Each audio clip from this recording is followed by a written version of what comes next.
The Ritte Esprit is a bike that checks a lot of boxes when it comes to shopping for a modern road bike. It's sleek, it's carbon, it's race ready, but it's also comfortable on long rides, and it's a featherweight at a claimed 850 grams for a medium frame. In this video, my take on this rocket of a road bike, complete with all the things that I like and dislike about it, as well as who I think it's for. So Ritte is a small boutique company who started in the early 2010s, and they're based here in Los Angeles, California. They make road and gravel bikes at the moment, and they have 5 different offerings, including a fully custom geometry road option. They have options in steel, titanium, and carbon, and they make seriously cool bikes, but they don't take themselves too seriously, which is the best balance of seriousness, in my opinion. Now the bike that I've got on loan here is the carbon road bike called the Esprit. It's as racy as race bikes come, and it's Ritte's answer to bikes like the Specialized Tarmac SL8 and the Trek Madone, which I'll discuss in detail in just a minute. But first, let's get a closer look at the bike. The Esprit comes in a frame-only option, which will set you back $3,000 US,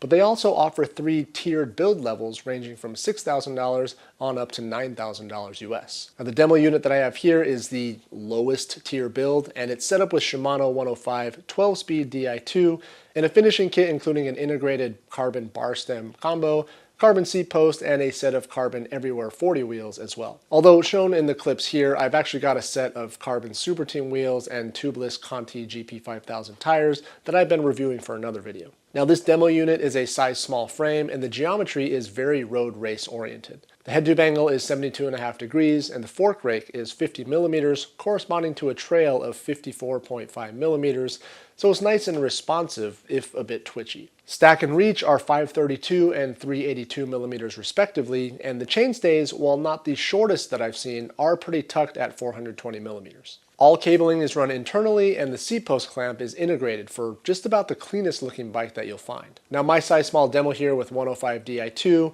and no bottle cages or pedals weighs in at 17.5 pounds or just under 8 kilograms, which makes it perhaps the lightest bike that I've ever ridden, or at least within the top 3. Now one of the things that jumped out to me right away, and maybe this is normal for these super light frame sets, is that the walls of the carbon frame are so thin in some spots that you can actually deform them. Here I'm pressing down with my thumb with moderate but not crazy force, and you can definitely see it deflecting inward quite a bit. Now this doesn't really concern me, and maybe it's the same on other top shelf carbon road frames as well. If anything, the thin walls likely contribute to the bike's comfortable ride qualities. Now every time I demo or review a road bike, I'm typically expecting a pretty harsh ride that's purely optimized for speed, but the Esprit is definitely not that. And while the geometry numbers suggest that it might be a bike solely for going fast, my experience on it says otherwise. It's actually a very comfortable ride somehow, and I didn't experience any of that harshness that I've grown used to when riding race bikes. Now, with gravel bikes and mountain bikes, frame compliance is pretty tough to tease out, mainly because of the large volume, low pressure tires that do so much to damp out the vibrations. But on a road bike with stiffer,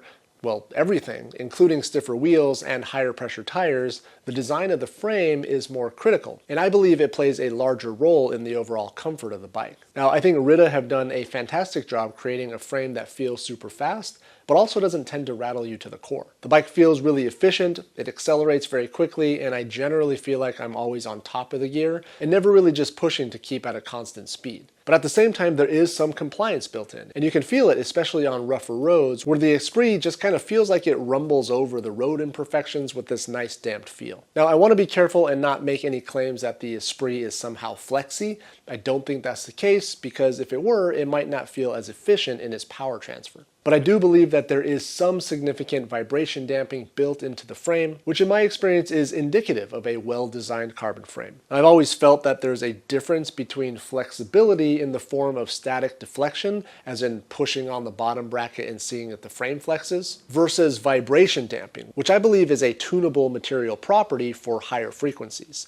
But it's just a hunch, and I don't have any data to back that claim up. But anyways, I think that the inbuilt comfort of the Esprit frame is what makes this bike special. It's definitely a road bike for everyday use, and I think it would do really well in a number of different scenarios. Now, if you're a pure roadie and you're not at all gravel curious, this could easily be your only road bike. Just don't expect it to clear anything much wider than a 32 millimeter tire, although I do recall that Mitch Boyer stuffed a semi-knobby 35 millimeter tire in there with some level of success, and I even rode part of the WTF gravel ride with him, and he was crushing it on the Esprit. So I guess every bike can be a gravel bike if you put your mind to it. Now earlier when I said that this is Ritte's answer to the Specialized Tarmac SL8 and the Trek Madone, I mean that in quite a profound way. If you look at the geometry between a small Esprit and a size small Trek Madone SLR, you can see that the numbers are extremely close. Numbers in gray on the right-hand column here typically point to differences that are nearly insignificant and won't feel much different from bike to bike. In this comparison, the only thing that stands out is that the Madone's chainstays are 10 millimeters shorter than the Esprit's,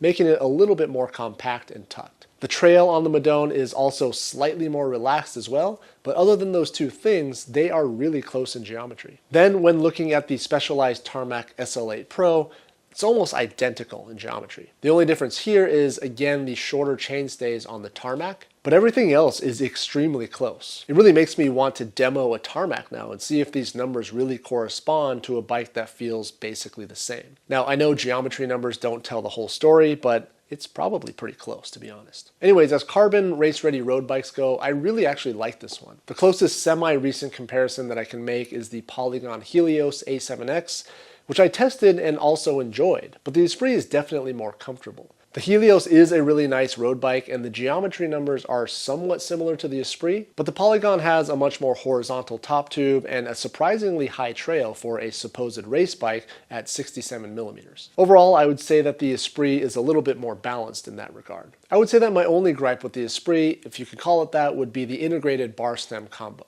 I just don't like them that much. And it's actually kind of irrational because once you do dial in your fit, it's pretty unlikely that you'll be needing to swap handlebars and stems all that much. But to me, the one-piece fully internal bar stem combo just feels a little bit too restrictive. And also, I'm the type of person who does all my own work on my bikes, and I kind of just shudder at the idea of having to deal with routing internal lines through that bar stem combo. So who do I think this bike is for? Well, I would say that it's for anybody who's considering a Tarmac SL8 or a Trek Madone. But it's also probably for someone who doesn't want a cookie cutter rig from one of the big brands. It's for someone who wants to support a small boutique brand and stand out a little bit from the crowd while still reaping the benefits of a true rocket on wheels that is the Esprit. It's not a cheap bike, so it's definitely for somebody who is fully invested into the sport of road cycling, but it's also not the most expensive bike that I've seen. In fact, if you compare similar builds across the big brands, the Ritte bikes, while still demanding a premium, are actually comparable, if not slightly less expensive than the top shelf offering from the other companies. All right, well, there you have it, another semi-rare road bike review on the channel. Something a little bit different, yes, but I can't bring myself to niche down too much in the cycling space.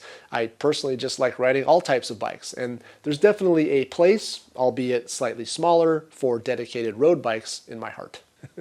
If you have any questions about my experience with the Ritte Esprit, just leave them down below. We'll do our best to get back to as many as we can. Thanks again for watching, and thanks for subscribing to the channel if you haven't already.